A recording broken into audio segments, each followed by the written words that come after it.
अब रुक करते हैं ओडिशा के बालासोर की तरफ, जहां फकीर मोहन ऑटोनॉमस कॉलेज की एक छात्रा की मौत ने न सिर्फ जिले को बल्कि पूरे राज्य को झकझोर कर रख दिया है। कुछ दिन पहले आत्मदाह का प्रयास करने वाली इस छात्रा ने आखिरकार जिंदगी की लड़ाई हार दी। छात्रा का इलाज भुवनेश्वर के एम्स अस्पताल में चल रहा था, लेकिन तमाम चिकित्सकीय प्रयासों के बावजूद उसे बचाया नहीं जा सका। जानकारी के मुताबिक छात्रा को जब एम्स लाया गया था तब उसकी हालत बेहद गंभीर थी। उसे सीधे बर्न्स आईसीयू में शिफ्ट किया गया था। डॉक्टरों की विशेष टीम उसकी लगातार निगरानी कर रही थी। बर्न्स थेरेपी से लेकर किडनी रिप्लेसमेंट तक हर संभव चिकित्सा उपाय किए गए, लेकिन छात्रा का शरीर लगातार जवाब देता रहा। 14 जुलाई की रात ठीक 11:46 पर एम्स भुवनेश्वर के डॉक्टरों ने उसे चिकित्सकीय रूप से मृत घोषित कर दिया। अस्पताल प्रशासन ने इस घटना को लेकर बयान जारी किया है और कहा कि छात्रा को बचाने की पूरी कोशिश की गई, लेकिन स्थिति बेहद नाजुक थी। इस हृदय विदारक घटना पर ओडिशा के सीएम मोहन मांझी ने गहरा शोक व्यक्त किया। सीएम ने सोशल मीडिया पर संवेदना जताते हुए लिखा, फकीर मोहन कॉलेज की छात्रा के निधन की खबर अत्यंत ही पीड़ादायक है। उनके परिवार के प्रति मेरी संवेदनाएं हैं। मुख्यमंत्री ने साफ तौर पर कहा कि इस मामले में जो भी दोषी होगा उसके खिलाफ सख्त से सख्त कार्रवाई की जाएगी। सरकार की ओर से छात्रा के परिवार को न्याय दिलाने का आश्वासन दिया गया है। बालासोर प्रशासन को उच्च स्तरीय जांच के आदेश दिए गए हैं और कॉलेज प्रशासन से भी जवाब तलब शुरू की गई है।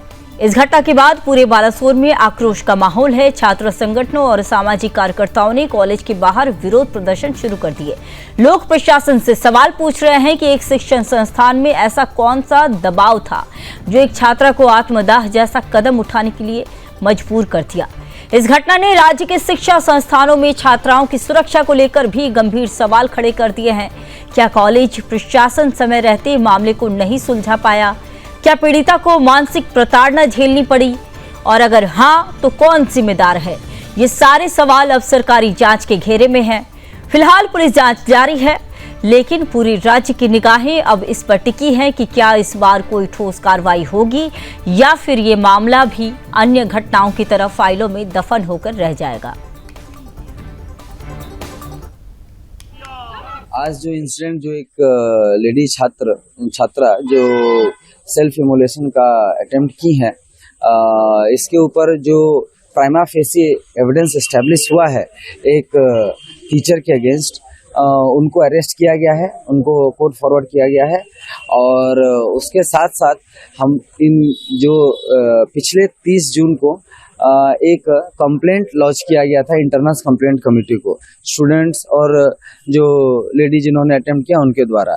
इनका कॉलेज का इंटरनल कंप्लेंट कमेटी का क्या फाइंडिंग्स रहा है, क्या सबमिशन रहा है प्रिंसिपल को और भी जो एप्रोप्रिएट अथॉरिटी को, उसके ऊपर हम लोग प्रॉपरली इंक्वायरी कर रहे हैं।